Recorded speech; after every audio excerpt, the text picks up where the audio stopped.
Bonjour à tous, comme chaque semaine, je suis ravie de vous retrouver pour ce nouveau numéro du Samedi Politique. Et cette semaine, nous allons nous atteler aux questions internationales. Depuis plus de 8 ans, il y a toujours la crise en Ukraine et la crise dans le Donbass. La situation est toujours explosive, mais elle est bien loin de ne concerner que l'Ukraine et Moscou. Alors, quelle est cette politique de l'OTAN? Qui dirige cette politique précisément?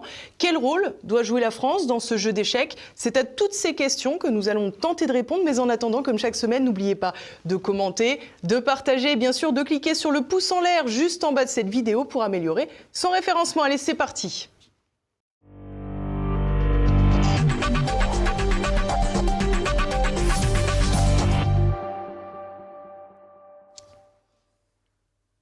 Et à mes côtés cette semaine, Caroline Galacteros. Bonjour madame. Bonjour. Merci beaucoup d'être avec nous. Alors pour vous présenter, vous êtes géopolitologue, docteur en sciences politiques, fondatrice de l'Institut Géopragma.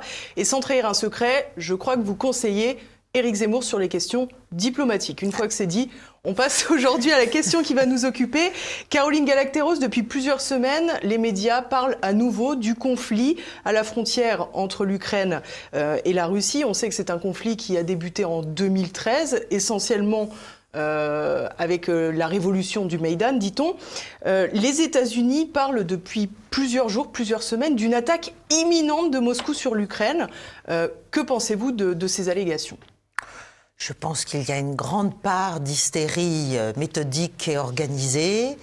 Il y a une posture d'inversion victimaire qui est quand même assez nette. C'est-à-dire que malgré tout, si on prend une carte, si on a fait un peu d'histoire, ne serait-ce que contemporaine, si on se souvient de ce qui s'est passé, ne serait-ce que depuis 15 ans en Ukraine, on comprend bien que l'Ukraine est une cible, une belle proie. Comme d'autres États, pour l'OTAN et pour les États-Unis dans leur grignotage des marges sécuritaires de la Russie qui a commencé il y a 30 ans. Bon. Donc là, malheureusement, on est dans une espèce de scénarisation d'une tension qui est réelle, qui va demander de réelles solutions. Et justement, il faudrait sortir, à mon avis, de cette escalade à la fois verbale, médiatique, en images, en infos, en fake news, etc., pour pouvoir s'occuper vraiment du vrai sujet, qui est un sujet fondamental pour l'Europe, qui est la sécurité et la stabilité de notre continent. Première petite question, peut-être on va faire en entonnoir inversé, j'allais dire. Y a-t-il de vrais griefs sur la question entre la Russie et l'Ukraine, précisément, ou est-ce que l'Ukraine aujourd'hui est devenue l'otage finalement d'une politique qui la dépasse ? Alors l'Ukraine est l'otage d'une politique qui la dépasse, certes. Maintenant, l'Ukraine a toute une partie orientale qui est russophone et russophile depuis Mathusalem, puisque la Russe de Kiev, c'est le berceau quand même russe, donc on ne va pas revenir sur l'histoire longue, mais il est évident que l'enjeu, le sort politique et social de ces populations au sein de l'État ukrainien, dont, encore une fois, la Russie ne conteste nullement la souveraineté. Simplement, ceux qui on vous opposerait, oui d'accord, mais la Crimée est quand même redevenue russe il n'y a pas très longtemps, donc on voit bien quand même que la Russie a regagné du territoire. Alors, la Crimée est redevenue russe lorsque la révolution de Maïdan, comme on dit, que certains appellent un coup d'État, c'est-à-dire en fait la bascule à ce moment-là, en 2013-2014, à travers toute une séquence politique d'ailleurs passionnante, la bascule de l'Ukraine au plan politique dans le camp occidental, a mis en fait la Russie devant une urgence, j'allais dire, de défense, qui considérait à ne pas évidemment laisser passer sous le joug atlantique et américain la flotte de la mer Noire, son accès à la Méditerranée, etc., etc. Donc là et encore, la péninsule est effectivement elle-même russophone, russophile, russolâtre, tout ce qu'on veut. Voilà. Donc je dirais qu'on savait très bien ce qu'on faisait. C'est-à-dire en faisant ce qui s'est passé à Maïdan et en prenant sous notre coupe politique, sous notre tutelle politique, l'Ukraine de l'époque, on savait très bien que la Russie ne pourrait pas ne pas intervenir. Ça s'appelle, c'est même pas poussé à la faute. On a eu ce qui était entendu. Et aujourd'hui, bien sûr, alors sans même parler du précédent du Kosovo, qui était aussi, comme la Crimée, une province autonome, etc. etc. Enfin, bon, il y a, sur les bases d'un accord éventuel souhaitable à propos du statut stratégique de l'Ukraine, parce qu'en fait c'est ça le sujet, il est évident qu'il y a des éléments d'un côté et de l'autre qui pourraient être discutés et négociés, comme le fait d'arrêter de notre côté de considérer que que la Russie a envahi la Crimée, la prise de force, etc. Et pour la Russie, de reconnaître que l'élargissement de l'OTAN, depuis, qui a commencé, enfin qui s'est mis en place dès la fin de l'URSS, et qui a quand même donné lieu à 5 vagues d'élargissement, doit être reconnu comme un fait accompli, là aussi, puisque c'est en contravention d'un certain nombre de promesses, de discussions, d'accords sur la sécurité en Europe à l'époque, parce qu'on parle de certains articles, mais on ne parle pas d'autres. Bien sûr. Voilà. Donc, je ne veux pas rentrer trop dans les détails, parce que c'est très compliqué, mais aujourd'hui, quand on dit, oui, l'Ukraine a évidemment le droit de choisir dans quel camp elle veut être, oui, absolument, c'est tout à fait vrai.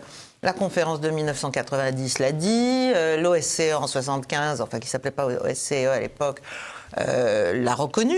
Simplement, il y avait d'autres conditions à cela, c'est-à-dire une sécurité mutuelle, une sécurité garantie, une coopération, la prise en compte des préoccupations de sécurité des uns et des autres à l'échelle de l'OSCE. Or, on n'est plus du tout là. On est dans une offensive atlantique, claire et nette, pour récupérer la dernière ligne de défense du glacis sécuritaire russe. Donc c'est l'Ukraine, c'est la Géorgie, c'est le Kazakhstan, c'est la Biélorussie, comme par hasard, des pays qui récemment ont tout de même connu quelques troubles, il faut bien le dire. Comme par hasard. Alors vous avez récemment publié une tribune dans l'Opinion, je vais y faire référence à plusieurs reprises si vous me le permettez. Vous dites que les États sont prisonniers de leur géographie, alors là avec l'Ukraine c'est criant. Eh oui. C'est-à-dire que, bien sûr, qui peut contester à un État le droit de décider ce qu'il veut être? C'est certainement pas moi qui vais dire le contraire. Je crois à la souveraineté éminemment. Néanmoins, l'Ukraine est dans une position, un peu comme la Finlande d'ailleurs, est dans une position stratégique tellement importante, tellement éminente, que, bien sûr, elle a le droit théorique. Mais est-ce que sa sécurité ne serait pas plus garantie s'il y avait un accord sur sa neutralité stratégique? Puisque si demain l'OTAN récupère l'Ukraine, alors là aussi il y a une désinformation extraordinaire, l'Ukraine ne demande pas son entrée dans l'OTAN. Si, l'Ukraine demande son entrée dans l'OTAN au niveau constitutionnel, dans tous les documents. Ils le font, ça fait des années. Finalement, elle fonctionne sur l'idée que la Russie la menace. Donc mais bien sûr. Donc c'est tout à fait logique. Donc arrêtons de dire qu'elle ne demande rien. Si, bien sûr, elle explique. Zelensky, son président, l'expliquait il y a encore quelques semaines. Notre seul espoir dans la vie, c'est de participer à l'OTAN et d'entrer dans l'OTAN. Bon. Moi, je pense au contraire que la sécurité de l'Ukraine sera infiniment plus assurée s'il y a un accord global entre l'UE et la Russie, d'ailleurs, pas forcément l'OTAN, entre l'UE et la Russie, sur la sécurité et la stabilité en Europe. Et là, ça doit devenir une zone tampon, une zone qui n'appartient à personne. C'est assez capital ce que vous venez de dire, parce que précisément, l'OTAN, c'est pas l'UE. Absolument, alors. Autre problème, nous dévidons la bobine. L'OTAN n'est pas l'UE. Malheureusement, en termes de sécurité et de défense, les pays de l'UE s'en remettent à l'OTAN. Certes, il est des utopies qu'on pourrait d'ailleurs trouver magnifiques sur le thème une Europe unie, stratégiquement cohérente, défense européenne, souveraineté stratégique européenne. Mais ça suppose un peuple, 2, une unité des politiques étrangères, 3, une unité des visions du monde, 4, des moyens, 5, que l'Amérique nous lâche la gorge, si vous voulez. Bon. Or, il est évident que... On pourrait s'en émanciper, peut-être. Oui, mais alors, à 27, ça va être compliqué, si vous voulez. La France peut certainement, parce qu'elle est une puissance militaire cohérente, de très bon niveau, qui doit faire mieux, qui doit faire plus en matière de défense, mais c'est une puissance complète, c'est une puissance nucléaire, c'est une puissance membre permanent du Conseil de sécurité. Enfin, nous avons des atouts que n'ont pas les autres, il faut bien le dire. Et surtout depuis que les Anglais nous ont quittés, et puis les Anglais sont dans une dépendance étroite, terriblement étroite avec les États-Unis. Donc la France, oui, elle peut changer, elle doit d'ailleurs changer d'attitude au sein de l'OTAN, sans en sortir, mais au sein de l'OTAN, pour pouvoir reprendre sa marge de manœuvre et de penser, déjà, ne serait-ce que de penser. Mais les autres Européens qui achètent toutes leurs armes, ou presque, à Washington, qui considèrent que c'est l'Amérique qui les protège, en fait, sont encore assez loin de vouloir faire converger leur volonté et leurs actions dans une idée commune. Et puis, de toute façon, c'est une question de souveraineté. C'est une question de souveraineté. Vous défendez un peuple, un territoire, une population donnée, sur des objectifs donnés, sur votre situation à vous, vos intérêts, vos principes. Donc voilà, l'Europe est importante, l'Europe est utile sur plein de choses, mais en matière de souveraineté, je pense qu'on se leurre un peu.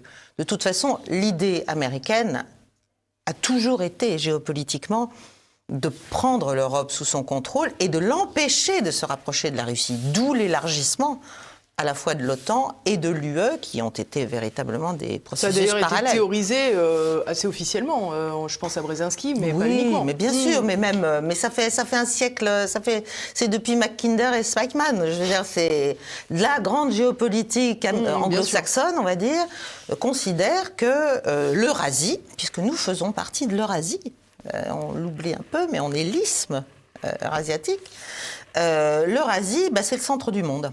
Donc il faut le dominer, donc il faut surtout le diviser.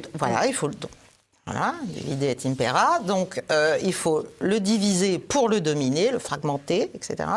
Et empêcher que la Russie, qui est la puissance centrale, mais qui était malheureusement, c'est pour ça que je déplore cette évolution, qui était aussi une ligne de protection et de défense naturelle vis-à-vis d'un autre empire qui lui aussi monte, l'empire chinois, eh bien que cette Russie, l'idée américaine était qu'elle jamais ne se sallie, c'est pour ça qu'ils ne supportent pas quand les Allemands se rapprochent des Russes, et c'est pour ça qu'il y a aussi des enjeux énergétiques derrière cette crise ukrainienne dont on parlera peut-être.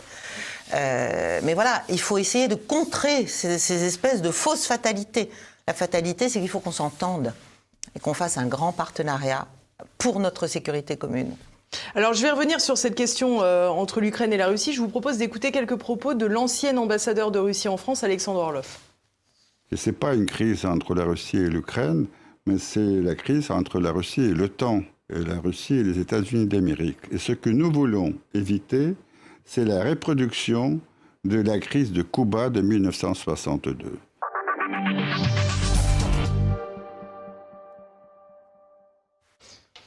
Vous partagez ce point de vue qui consiste à comparer la crise actuelle avec la crise des missiles de Cuba ? C'est une crise de perception concrète d'un danger, sachant que, d'un danger imminent en termes de défense sur un territoire. La Russie ne peut évidemment pas envisager que, à sa frontière, il y a un pays sur lequel il y a, par exemple, des bases de l'OTAN, des armes fournies, etc. Donc, c'est impossible stratégiquement. Cuba, c'était la même chose. L'installation des missiles soviétiques menaçait directement la sécurité américaine. Et d'ailleurs, la France, à ce moment-là, par la voix du général de Gaulle, avait été extrêmement claire. Nous sommes du côté de ceux qui sont menacés, c'est-à-dire des Américains, qui sont nos alliés dans l'Alliance. Ça ne l'avait pas empêché, quelques années plus tard, en 1966, de sortir du commandement militaire intégré, parce que l'Alliance n'est pas l'allégeance. Donc, le problème, c'est encore moins l'alignement. Vous dites ceux qui sont menacés, mais évidemment, c'est une question de point de vue. On a l'impression que tout le monde affirme être menacé dans cette affaire. Oui, alors, justement, qui menace qui ? est-ce que la Russie menace l'Ukraine? Est-ce que la Russie veut envahir l'Ukraine? À quoi servirait donc à la Russie d'envahir l'Ukraine, qui est un État, dans un État, si j'ose dire, pitoyable, à tout point de vue, politiquement, socialement, économiquement. Enfin, c'est un État failli, c'est un État... Je ne suis pas sûre que la Russie ait un quelconque intérêt à envahir l'Ukraine. En revanche, la Russie a un intérêt. Et d'ailleurs, elle n'a jamais contesté sa souveraineté. Elle a juste dit qu'il faudrait respecter les accords de Minsk. Voilà. Or, les accords de Minsk ne sont pas respectés, et ne sont pas respectés essentiellement par Kiev. Parce que dans les accords de Minsk, il y a une partie militaire qui disait donc retrait des uns et des autres, des armements, échange des prisonniers, etc., etc., et reconnaissance d'une autonomie administrative et surtout culturelle et surtout linguistique pour ces régions-là du Sud, qu'on appelle le Donbass en gros. Oui. Voilà. Et ça, ça n'a jamais été autonome fait. Espagnole, par exemple. Voilà. Et dans les accords de Minsk, il y a aussi la reconnaissance par la Russie, évidemment, de la souveraineté des frontières ukrainiennes. Oui. Bien sûr. Simplement, on n'en est pas là. Donc on a ce format Normandie où la France et l'Allemagne essaient de jouer, pas les passeurs de plats, mais les médiateurs. Bon, on voit bien que de toute façon, Vladimir Poutine ne considère comme interlocuteur valable que les États-Unis. C'est clair, il l'a dit d'ailleurs, il l'a dit officiellement.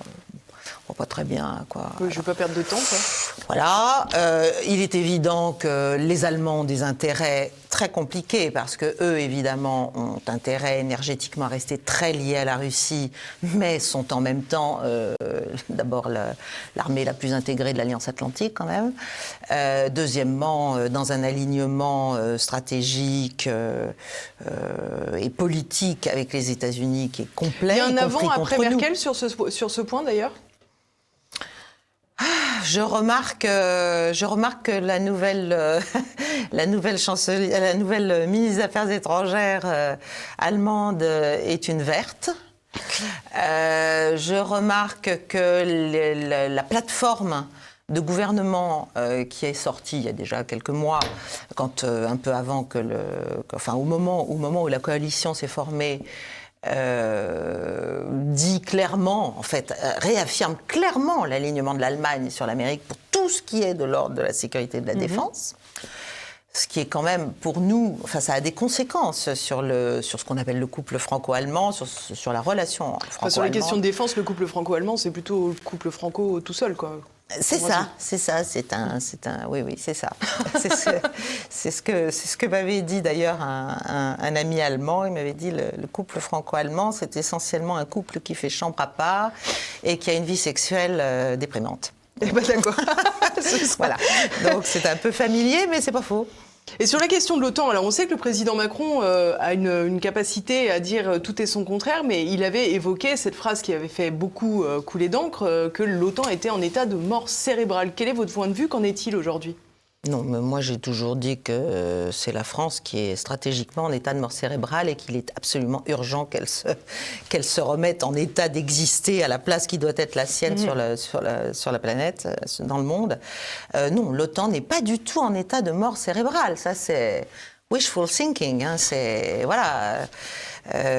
Non, l'OTAN va très bien, merci. L'OTAN fait des plans en permanence, fait des sommets en permanence, fait des manœuvres en permanence, continue sa volonté, justement, on le voit, d'extension, donc ne renonce à rien, a désigné 2 cibles officiellement, dans ses documents officiels, qui sont la Chine et la Russie. Les États-Unis, via l'OTAN, essaient bien sûr de remettre sous tutelle et en ordre de bataille, vraiment, les puissances européennes, qui peuvent avoir parfois des visions ou des intérêts divergents, ne serait-ce qu'industriels, ou avoir intérêt à faire d'autres choses que juste aller acheter sur étagère ce qu'il leur faut. Ou accueillir des bases et des bases et des bases américaines. Donc là, on est dans la nécessité vraiment de reconfigurer. En fait, on devrait se saisir de cette crise. Voilà. Se calmer. En disant ça ne marche pas, il faut calmer. Voilà, calmons-nous. prenons en considération les préoccupations des uns et des autres. Nous en avons, les Ukrainiens en ont, les Russes en ont, les Américains en ont aussi. Les Allemands, enfin bref, il n'y a pas de honte à avoir des préoccupations sécuritaires, mais il faut arrêter le déni du réel, c'est pas possible. L'inversion victimaire, ça ne marche plus personne ne le croit. On sait très bien que la Russie n'est pas l'agresseur, on peut le répéter toute la sainte journée. Non, c'est une évidence que non. En ce moment, voilà, elle est dans une position dissuasive, elle est dans une position où elle a clairement exprimé ses lignes rouges en disant « Maintenant, j'ai besoin d'assurances sérieuses, durables, écrites. » Et d'ailleurs, les Américains ont fait des réponses, etc., restées plus ou moins secrètes. Mais on est encore très loin du compte. Il faut réassurer la Russie. Et je pense qu'il faut stopper l'élargissement de l'Alliance. Stop. Il faut reconnaître ce qui a déjà été fait. Très bien. Il faut reconnaître que la Russie ne pouvait pas faire autrement que de sécuriser la Crimée et sa flotte. Bon, et après, il faut revenir à des modes de relations coopératifs. Je ne vois pas pourquoi on a cette antagonisation, cette diabolisation permanente. À part pour des raisons d'argent, pour des raisons de concurrence, d'influence sur d'autres zones. On le voit en Afrique, on le voit partout. Mais le résultat est lamentable, le résultat est très mauvais pour l'Occident. Il n'y a qu'à voir le Moyen-Orient, il n'y a qu'à voir l'Afrique. On voit bien que la Russie a grignoté sur toutes nos faillites. Militaire, Afrique, oui, stratégique. Bon. Donc c'est une erreur. Surtout qu'on a quand même, en Europe et en France, il y a des préoccupations sécuritaires. Je ne parle même pas de la coopération, enfin de la, comment dirais-je, de la convergence des cultures, des histoires, de tout un tas de choses qui font que la Russie n'est pas une puissance étrange. La Russie, c'est une puissance eurasiatique, mais c'est une puissance essentiellement européenne. Si on la continue à la pousser, et je crains que la bascule ne soit déjà bien engagée vis-à-vis de la Chine, on perd tout, en fait. C'est complètement stupide d'un point de vue stratégique pour l'Europe. Voilà, c'est pas être pro-russe, anti-américain, pro-américain, c'est pas le sujet. C'est être pragmatique. Pragmatique et pro-France en ce qui me concerne. Voilà. Alors, il y a une phrase qui m'a particulièrement interpellée dans la tribune que j'évoquais tout à l'heure dans l'opinion. C'est vous écrivez Joe Biden semble avoir compris l'intérêt d'un découplage Moscou-Pékin et les dangers d'un dérapage en Europe.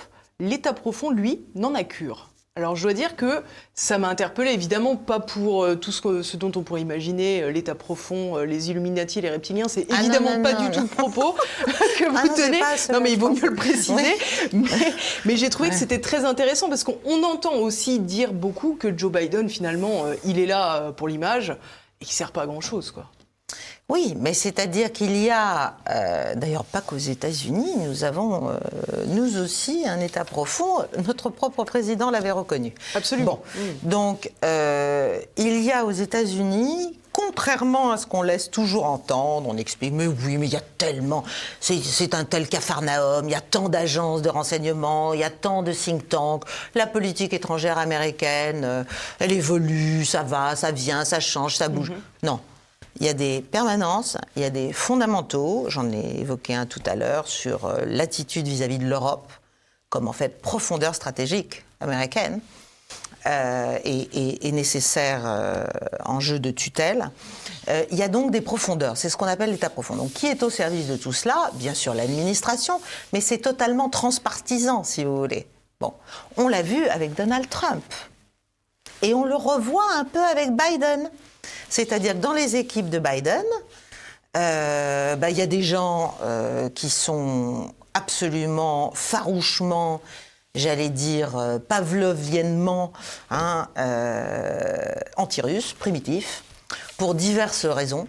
Donc c'est là pour le coup, je sais pas si c'est le cerveau reptilien, enfin c'est un truc très lourd, c'est très lourd, et ça conditionne leur perception, leur volonté.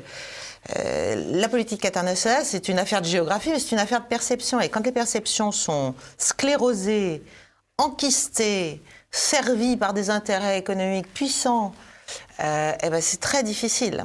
Et c'est très difficile, y compris pour un président qui, me semblait-il, au moment où il est arrivé, quand il a mis ses équipes, notamment au Conseil national de sécurité, avec Jake Sullivan, on sentait qu'il y avait quand même des gens qui peut-être serait intelligent et comprendrait ce qu'il fallait comprendre, c'est-à-dire que plus on pousse la Russie dans les bras de la Chine, moins on cède en tant que pôle occidental cherchant à survivre dans le nouveau monde. Bon. On le voit aujourd'hui, ce qui se passe en Ukraine, voilà les conséquences. La Russie, la Chine, l'Iran vont faire des manœuvres militaires conjointes importantes. La Russie, la Chine, l'Iran sont en train de réfléchir à un système SWIFT autonome. Ça tombe bien, parce que visiblement, parmi les sanctions qui sont évoquées, il y a évidemment l'exclusion de la Russie du paiement SWIFT. Voilà, donc ce que je veux dire, c'est que l'idéologie, ça produit pas de la stabilité ni de la paix, quoi. Donc il y a un moment, si je peux me permettre de vous interrompre, oui. Ça rejoint aussi la crise en 2013-2014. Ils avaient pris énormément de sanctions à l'égard de l'agriculture russe. Moralité, l'agriculture est devenue quasi autosuffisante en Russie et n'importe plus de produits européens. Absolument. La construction de l'ennemi n'est pas productive, elle est contre-productive. Elle est contre-productive. Sauf si on cherche la guerre, bien sûr. Sauf si on cherche la guerre. Ce qui est évidemment quelque chose que le pôle occidental ne pourrait pas souhaiter, pour des raisons morales évidentes. C'est toujours pareil, qui du pôle occidental ? Non, mais je plaisante, je faisais de l'ironie. C'est-à-dire, si on veut l'apaisement, si on explique qu'il faut la sécurité, on n'est pas tout seul sur la planète, quoi. Et en fait, l'impérium américain, maintenant, ne peut plus s'exercer comme il s'est exercé. C'est plus possible puisqu'il y a une coagulation de mondes alternatifs, de modèles de puissance alternative, d'intérêts alternatifs. Et après tout, un monde polycentré, c'est peut-être pas plus mal. Donc, il faut juste le reconnaître, il faut un peu de respect, un peu de coopération, un peu de dialogue. Ça ne veut pas dire qu'on n'est pas concurrents, ça ne veut pas dire plein de choses. C'est-à-dire, il y a des zones d'influence, bien sûr, le monde marche comme ça. Mais on n'est pas obligé de toujours chercher à écraser l'autre pour soi-même l'emporter sur tout. Ça ne marche plus, en fait. Ça ne marche plus. Parce qu'il y a ce que j'appelle la coagulation des récalcitrants. Est-ce que c'est du fantasme de craindre une vraie guerre mondiale, une vraie guerre autour de cette poche, j'allais dire, infectieuse qui est devenue l'Ukraine ? Alors, ce qui est inquiétant, moi je pense que la Russie a quand même bien compris le piège dans lequel on veut l'entraîner. Elle l'a compris au Kazakhstan, elle l'a compris en Biélorussie, elle le comprend partout. Bon. Donc elle fait des actions très rapides, indirectes généralement, etc. Ce qui est très inquiétant, c'est qu'évidemment, on n'est jamais à l'abri d'une provocation, d'un côté comme de l'autre. J'allais dire sous faux drapeau, comme on dit, sous false flag. C'est-à-dire, on fait quelque chose et puis on fait en sorte que ce soit l'autre auquel ce soit imputable. Comme ça, on dit, je dois me défendre. Bon. C'est arrivé au Kosovo, et je connais ça par le menu. C'est arrivé en Ukraine, c'est arrivé en Syrie, c'est arrivé dans plein de pays. Bon. Or, on sait qu'aujourd'hui même, là, au moment où on se parle, les unités, par exemple, NBC, donc de lutte antibactériologique, neurologique, chimique, de l'armée ukrainienne, sont en train de s'entraîner. Voilà, sont en train de se former. Ils ont un laboratoire P4, peut-être. C'est encourageant. Ça, je n'en sais rien. Non, je ne pense pas. Mais si vous voulez, quand on dit l'Ukraine est en train est à la merci d'un incident, d'une provocation russe, la Russie envahit l'Ukraine, non. Je pense que le vrai risque, c'est ça. C'est des éléments plus ou moins contrôlés, plus ou moins poussés, qui d'un côté comme de l'autre pourraient avoir intérêt, mais à mon avis plutôt du côté ukrainien, puisque l'idée ce serait de provoquer la Russie pour qu'elle réagisse et ensuite pouvoir dire attendons, là il y a la force de réaction rapide de l'OTAN, 40 000 hommes qui est en alerte, il y a 10 000 Américains, 8 500 qui sont arrivés, il y a quand même les forces armées ukrainiennes qui sont de plus de 200 000 hommes, il y a des milliards d'armes qui ont été livrées depuis 7 ans à l'Ukraine. Récemment encore, les Britanniques viennent de faire un contrat de 2 milliards d'euros pour la marine ukrainienne, 200 millions dernière ligne de crédit américaine, armes anti-chars livrées avec un un balai d'avions britanniques depuis, enfin il y en a eu un certain nombre. Donc il y a une montée en puissance. Alors est-ce que c'est du bluff? Est-ce que c'est juste une posture dissuasive? Est-ce que c'est pour dire, moi je le fais? Du côté russe, c'est pas mieux. C'est pas mieux. La Douma vient de demander à l'administration présidentielle de voter une loi pour éventuellement aider. Alors là, ils emploient le vocabulaire de l'OTAN, ce qui est très drôle, c'est-à-dire pour aider le Donbass, les capacités défensives du Donbass. Contre une potentielle agression ukrainienne. Contre une potentielle agression ukrainienne. Donc l'idée, c'est des missiles, c'est des armes, etc. Donc c'est très dangereux. C'est très dangereux. Sans parler des courants d'extrême droite ukrainiens qui quand même existent, quoi qu'on en pense, mais vraiment... Bon, voilà, Pravi Sector et compagnie. Et un peu agité aussi par des forces étrangères. Tout à fait agité par des forces étrangères. Voilà. Donc, et ces gens-là, ils sont à la frontière interne, en Ukraine, à la frontière avec le Donbass, donc avec la zone russophone, habitée par les russophones. Donc, ça n'est pas, je ne peux pas dire que ce ne soit pas dangereux. Ce que je voudrais, ce que j'appelle de mes voeux, c'est que quand même nos dirigeants se rendent compte de l'importance des choses et arrêtent d'agiter des espèces d'utopies qui sont en fait extrêmement belliqueuses sur le thème. Oui, l'Ukraine a le droit. Mais bien sûr qu'elle a le droit, mais la question, c'est pas le droit. C'est ce que c'est de l'intérêt ukrainien et de l'intérêt des Européens. Non. Toute dernière question, Caroline Galacteros, on est à quelques mois de la présidentielle. Vous l'avez dit tout à l'heure, la situation avec la Russie est avancée et on se demande si elle peut encore être récupérée. Est-ce que une transformation en profondeur de la politique française pourrait transformer notre diplomatie en ce qu'elle a été un temps, notamment, vous évoquiez tout à l'heure le général de Gaulle, en une puissance reconnue dans le monde entier justement pour sa vision diplomatique, pour sa notion de la souveraineté et pour sa capacité à faire preuve d'une certaine neutralité quand c'est nécessaire, de taper sur le point sur la table quand c'est aussi nécessaire. Est-ce qu'on peut encore y croire à cela ? Moi, j'y crois dur comme fer. Je pense que tout est absolument possible. C'est une question d'état d'esprit. Donc, il faut reprendre conscience de soi-même. Et ensuite, il faut comprendre une évidence, c'est que l'alignement ne produit pas d'influence. Ceux sur lesquels on s'aligne vous méprisent souverainement, mais les autres aussi. Donc, pour exister stratégiquement sur une scène diplomatique mondiale complexe comme celle qu'on a maintenant, qui bouge tout le temps avec des alliances, des contre-alliances, eh bien, il faut être capable d'être crédible et donc de montrer qu'on peut avoir une vision, une compréhension autonome. Parce que ce que j'appelle moi l'utilité stratégique, c'est l'écart. C'est-à-dire ce qui fait que, comme vous n'êtes pas aligné ni sur un camp ni sur l'autre, vous devenez utile d'un seul coup. Sinon, vous ne servez à rien, ni à personne. Vous pouvez toujours expliquer que vous allez venir parler. Mais on sait très bien qu'à la fin, on vous passe un coup de fil et c'est bon. Vous rentrez dans le rang, vous faites ce qu'on vous dit. Voilà. Donc la France ne peut pas se contenter d'être cela. Ça ne lui rapporte rien. C'est-à-dire que même si idéologiquement elle s'imaginait que c'est formidable, on est du côté du bien, de la démocratie ou de je ne sais quoi, de toute façon, en termes concrets, opérationnels, pragmatiques, de puissance et d'influence, c'est un désastre. Donc nous devons sortir de cette allégeance. Ça ne veut pas dire, si vous voulez, ça n'a rien à voir avec une posture d'hostilité. Bien sûr. Au contraire, on est une puissance occidentale. Il y a des alliances de circonstances. Voilà, oui, mais il y a surtout, c'est même pas des alliances, c'est une compréhension du monde, une intelligence du monde, une intelligence des rapports de force, une reconnaissance de la souveraineté des États, un renoncement à l'idée d'aller leur expliquer ce qu'ils doivent faire, qu'ils mettent au pouvoir, pourquoi, comment, non, ça marche pas. Est-ce qu'on aimerait qu'on vienne le faire ?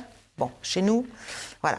Donc, il faut sortir de ces postures que moi j'appelle moralisatrices, mais qui sont en fait extrêmement cyniques, extrêmement destructrices. Et il faut revenir à des principes simples. La France, effectivement, puissance d'équilibre, puissance stable, puissance utile, parce qu'elle sait, elle a une voix singulière. Nous avons une voix singulière dans l'histoire, qui a été portée tout de même par quelques hommes, et en tout cas certainement par le général de Gaulle. Merci beaucoup Caroline Galacteros pour ce passage en revue d'une situation particulièrement complexe.